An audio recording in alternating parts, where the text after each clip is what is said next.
Vous dites que Dieu a tout créé, qu'il règne sur tout. Et ça, je ne suis pas d'accord. La science n'a pas vérifié cela. Donc, je ne peux pas y croire. Je ne crois qu'en tout ce qui est créé par la nature et change au cours de l'évolution. Comme dit le proverbe, les paroles ne sont que du vent, voir c'est croire.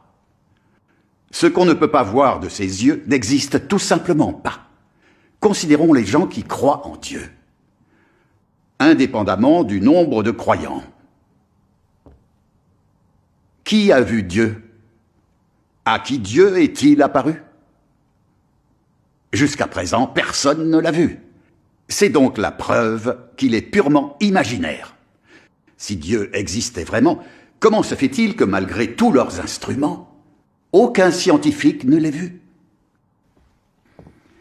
Expliquez-moi donc cela. Il me semble clair que la croyance en Dieu est fondée sur l'imagination humaine. En fait, c'est comme dans le proverbe. Si on croit à une chose, elle existe, sinon, non. À mon avis, toutes les croyances répondent au même principe. Écoutez, professeur Soon. Laissez-la parler. Vous dites que parce que les gens ne voient pas Dieu, alors Dieu n'existe pas. Et quand vous vous prosternez devant la tablette d'une personne décédée, est-ce que vous voyez l'âme du défunt? En recherchant des esprits maléfiques et des voyantes pour dire la bonne aventure, est-ce que vous voyez le domaine des esprits des défunts? Sinon, pourquoi se prosterner, s'adonner à la divination ou dire la bonne aventure? Vous répétez que Dieu n'existe pas et vous prêchez l'athéisme à grande échelle. Mais en privé, vous croyez à de faux dieux et adorez des esprits maléfiques. Ces actes ne constituent-ils pas des mensonges et des tromperies vis-à-vis des gens?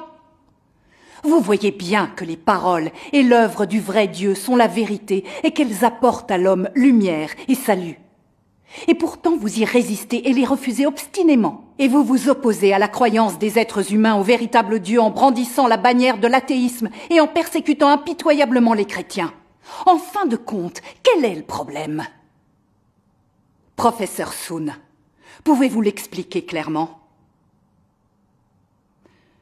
Dieu est esprit. Bien qu'on ne puisse voir son corps spirituel, on peut entendre Dieu prononcer des paroles. Et on peut voir l'œuvre de Dieu. C'est un fait qui est absolument irréfutable. Depuis des milliers d'années, Dieu parle, guide les hommes, sauve l'espèce humaine et régit le destin du genre humain. Dieu a également révélé de nombreux actes. L'expérience humaine et la connaissance pratique de ces choses ont donné lieu à bien des proverbes, tels que « Aide-toi et le ciel t'aidera »,« L'homme propose, Dieu dispose »,« Les hommes sèment, mais la récolte dépend du ciel »,« Le ciel donne toujours un moyen »,« Les plans des cieux supplantent les nôtres »,« Le destin de l'homme est écrit dans les étoiles », etc. Tout cela prouve bien qu'il existe un souverain qui régit et agence tout le monde humain, qui dirige, bénit et nourrit cette humanité. Il y a aussi des expressions fréquentes comme « un esprit observe juste au-dessus de ta tête »,« les gens agissent, les cieux observent » et « on récolte ce que l'on sème ».